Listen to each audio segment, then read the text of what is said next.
In this video, we're going to have a look at the basic principles of the political system in the UK, the key things that are together go to make up government policy.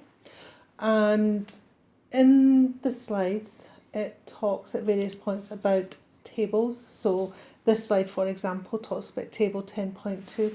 These tables are taken from the textbook that you've got. So, for example, as it says on the slide, this table is taken from page 377. Now, on the original PowerPoint, the table from the book was actually duplicated into the slides, but when I tried to open it on my tablet, it wasn't working properly. So what I've done is I've pulled out the area headings and I'm just going to talk through those, but it may be that depending on how you're trying to access the PowerPoint, you might be able to see the slide properly. If not, you can have a look at your textbook. So the first thing to, as I said previously in the other presentation, one of the big areas that forms a lot of the political policy is about the economy, and even looking at things like improving the skills in our working population, providing education. All of these things, as an underpinning idea, are also about trying to improve the economy, drive production, have more people working so they're paying more taxes. So there's always this idea of doing things to generate economic growth. So there's a big focus throughout everything in terms of political, the political system. The policy is all about generating economic growth, generating wealth for the country to improve, I suppose, improve our our living conditions, the society in which we live, to make that better. So there's always this focus on that. So under the economy, there's a basic belief that it should be privately owned, and the government's role is limited to monitoring the competition and making sure that consumers are protected, but that the regulation is more hands-off and the capitalist society or the owners of the wealth are allowed to trade as they see fit, as long as they're not disadvantaging the consumers. So this idea, even under a Labour Party controlled government, there would still be this acceptance that the wealth, the economy, the market forces should be privately owned. They should not be owned and run by the state purely. So that's the economy. Economic policy is about keeping inflation low. So we're trying to keep inflation low. If we keep inflation low, we're going to keep interest rates down as well, so that that will encourage more people to spend. Okay? Welfare provision. There should be limits on welfare and how much money we're spending supporting people from the public purse. So again, trying to encourage people of working age into employment. We don't really want people living off benefits. Benefits are there to support where it's necessary, but as a policy, we're trying to get, ideally, I suppose, zero unemployment. You don't want to have unemployment. You want full employment in the country. So you want people to be working, to be contributing to society. But the welfare is there to provide if necessary, but the policy is about trying to prevent that from happening and making sure that where possible people are actively contributing to the economy by being able to work where at all possible. Plural democracy. We will be looking at pressure groups later on in the presentation, and this is recognising that the political party in power doesn't just run everything on their own, that they are involved with, I don't know how to take this backwards. They're involved with making sure that voices of other people are heard, concerns, different opinions are taken on board when they're developing policy, so that it's more consultative and more collaborative. But as I say, we will come back and I will talk about pressure groups and things like that later on. So political interest groups, other bodies that have an interest in public policy.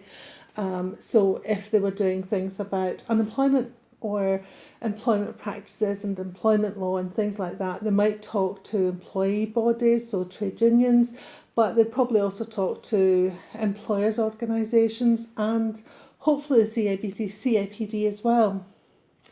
Lastly, as I say, I've moved a slide on, so apologies for that.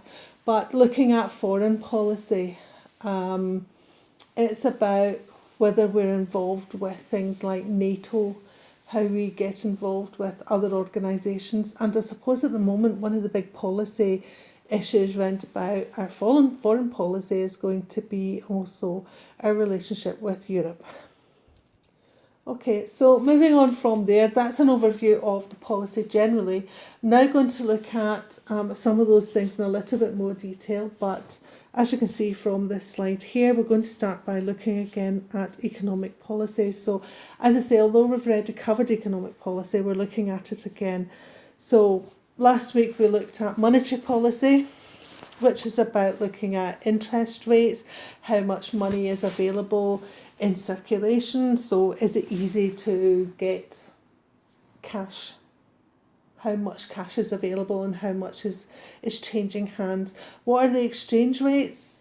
So all of that is done through monetary policy, and that's all handled by the Bank of England, hopefully that you remember from last week. Fiscal policy is set by the Treasury, and that involves setting tax rates and deciding how much money is being spent by the government, and I suppose devolving that to local councils and Scottish Government, for example, how much money they're spending on public projects. So that's our macro policy, looking at how economic policy impacts on the country as a whole. You then take it down to the micro policy, and that's where it's going to have more of a direct impact on organisations. So things like your labour market, industrial issues, how money's being spent to support local industry, for example, or where the industries are spending money, where they're located, different policies in different regions. So Scottish Government may have a different economic policy than across the rest of the UK. We've seen things with increases in personal tax that we have to pay in Scotland, what the competition is like locally, and also how much the government perhaps wants to support and encourage competition. So all of these different policies can impact on economics locally, and they can have an impact on the individual organisations. I'm not going to go through the questions that are written at the bottom of my various slides, but it is something for you to perhaps consider, and it will help you with your studies as you work through things. So a couple of other things I want to say with this slide is that it's all about the economic objectives of the government, and what we have here with the monetary policy, the fiscal policy and the micro policy, it's all about, these are the tools that the government use to develop their economic policy. So when they're thinking about their economic policy, they're thinking about how do we manage the interest rates, how do we manage taxation, what do we set as our inflation rates, those sorts of things. So the government says when they set their budget that we want inflation to stay at 2%, for example. Then as you would have picked up from the previous videos for last week's classes, the Bank of England then has to manage the interest rates and things like that to make sure that the inflation stays within the target set by the government. In terms of the competition, there's my back button. In terms of the competition, from a policy point of view, you're trying to get equilibrium in the balance of payments between supply and demand.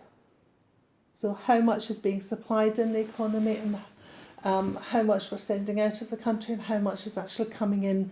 So we want those to be in balance. So that's the general idea.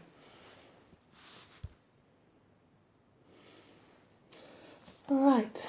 I shall try and hopefully not confuse you too much with this one, but again, if there are any issues that you're uncertain about, that you're not sure about, then please ask. What we're looking at here is different ways that the different governments, as we've gone through periods of time, have changed their policies and have changed how they've approached managing the economy within the country. So going back to 1945, after the Second World War, there was lots of focus on trying to nationalise a lot of industries that were felt to be fundamentally important to the safe running of the country, to make sure that things were kept in British hands, for example. And at this point, Keynes' theories were very, very important. And because there was a recession, it was felt that it was really important to be spending on public works. So to increase employment, and to some extent it still happens today. If the country is in a recession and you're worried about the private sector paying lots of people off, lots of redundancies, then sometimes what will happen is the public sector is expected to throw money at developing projects, perhaps building new infrastructure, and therefore creating lots of jobs. And the idea is that creating those jobs initially, helping to deal with unemployment within the country, then further down the line, when the private sector picks back up again, then the public sector can take a step back and can then not be investing quite so much in the economy. So that's where some of this idea comes from, the interventionist ideas. So they're looking to try and make sure the economy is continuing to grow and that we don't end up with high inflation and high interest rates and high unemployment. So that's post-war. Neoliberalism, 1979 is when Maggie Thatcher came into power. So the sort of 17 years or so that the Conservatives were in power at that time, there was a big focus on moving more towards a free market economy where there was less restrictions, trying to open up trade, believing that companies should be free to explore and develop and they shouldn't be fettered by restrictions. So it was much more down to just leaving them and letting them get on with managing as they saw fit. There was a belief that just allowing the market to be competitive and to allow it to set its own standards, that it would allow the economy to grow. A term that's sometimes associated with this period is laissez-faire, that the markets are going to, they'll set their own standards, they'll set their ideas of what's acceptable, where the prices should be set and things like that. So they'll self-regulate, and therefore if they're self-regulating, there's no need for the government to intervene. So they were much more hands-off and much more open market at this point. Probably was still a mixed market economy because there would still be public services provided, for example, and there would still be some protection for consumers that I talked about earlier, but certainly the government would see their view as being very much taking a back seat. So from 1997, when Blair came to power, we saw some change, but one of the features of the Blair government was that they weren't really interested in privatising public services, but that they still wanted the companies to manage themselves, to do their own thing, but perhaps to be more closely regulated, more tightly regulated than they were under the neoliberalist period. So more open, still quite an open market.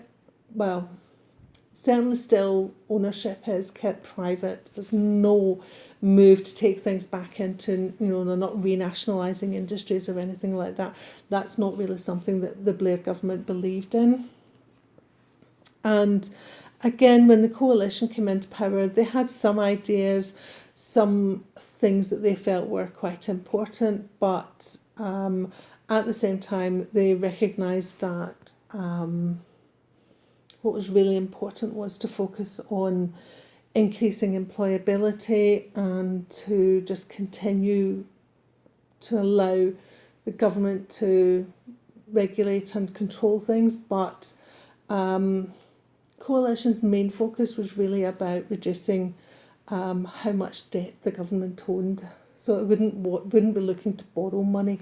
Their economic policy would be about clearing debt, but they're trying to encourage trade at the same time. They wanted to get more people into employment, and their thinking was that if they got more people into employment, they would then also be able to have more people paying taxes. So if they're paying more taxes, they'll be able to increase in spending, and therefore the economy would become more prosperous, and that should help them clear the deficit. So that's kind of where they were coming from, thinking at that point in time. So hopefully that is all clear.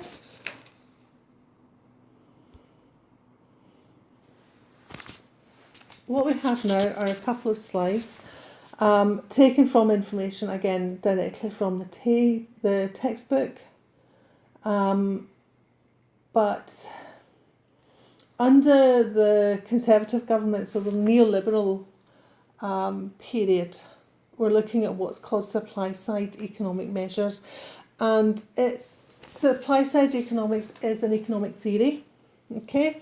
So there are two main approaches to this. One is about market-based economy, where you just allow markets to regulate themselves, to control themselves. So, the things we've already talked about in terms of what the Conservative government of Margaret Thatcher and John Major were focusing on. The other would be an interventionist policy, where a bit more like Brown and Blair, where you are still allowing capitalist ownership of economic assets, if you like, but perhaps having a bit more control in terms of intervention through regulation and things like that. But we're not looking at nationalised industries. So this is about looking at what's supplying things in the economy, whether it's supplying labour, whether it's supplying goods and services, competition. So it's all of those sorts of things.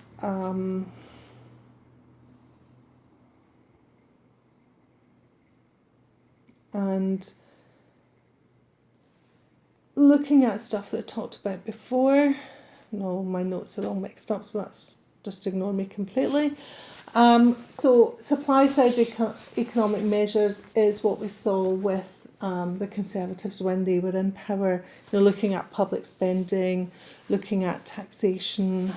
So Thatcherism would be about trying to reduce public spending, trying to get businesses to take over things more directly themselves.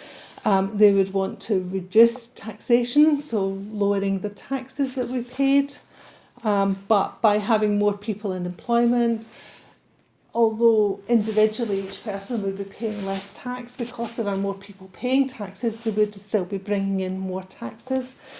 Controlled how much power the trade unions had, really drove the trade unions much more to being closely affiliated and associated with the Labour Party.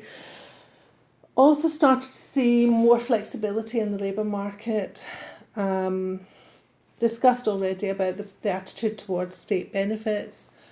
I feel as I'm just repeating myself going over and over this. But again, have a look at the stuff in the textbook, and if there is anything you're not sure about, come back and let me know and we can go back over it in class.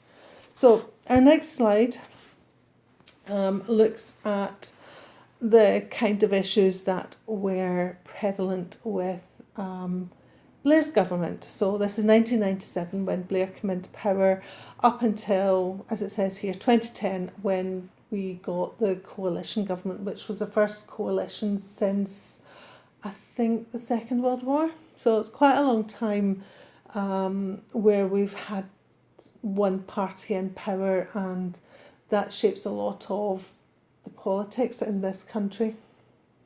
So Labour's objectives were to bring down inflation, keep inflation low, to have quite tight control over their fiscal policy, how they raised money, and make sure that they were paying off their debt.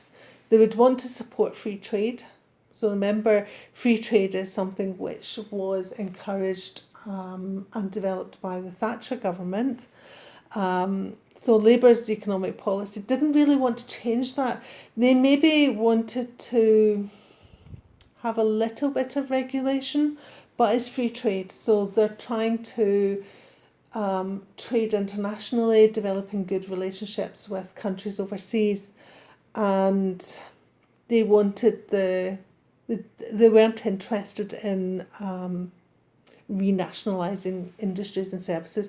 That's what that bottom bit, market provision of goods and services rather than state provision, that's what that's talking about. That's just saying that although they're a Labour Party, their policy was not to renationalise.